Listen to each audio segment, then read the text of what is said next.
Hey guys, welcome to my channel. Medis here. In this video we're going to talk about how you can use a variable in a string. So let's pretend you have a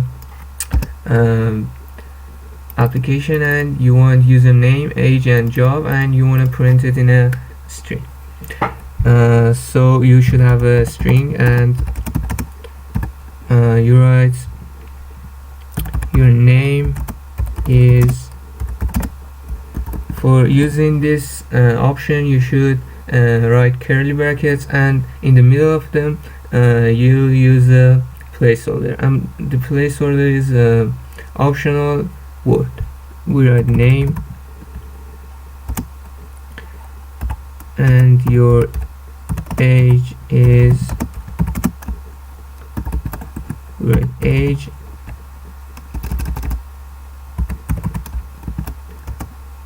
and your job is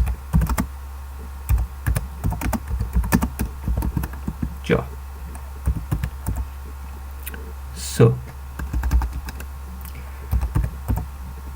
for this we use format method, and you use it like this. You write a dot and a format, and about arguments, you can use any value you want. And when we have three placeholder, we should use three variable. So the first one, we write name. We write name is equal to name. I write it name 1, age 1, and job 1. Name 1 is equal to name.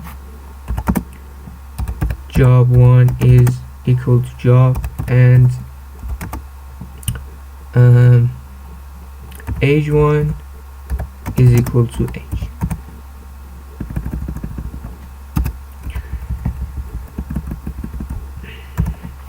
And you simply print it.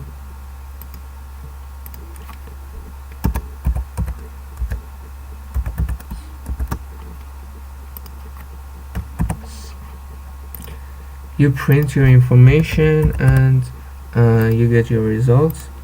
Here I write Ctrl C and let's begin. Name Sarah, age 28, and job developer. Your name is Sarah, your age is 28, and your job is a developer. So that was it, simple as that. If you like this channel, make sure to subscribe and like this video, and nothing more. Peace.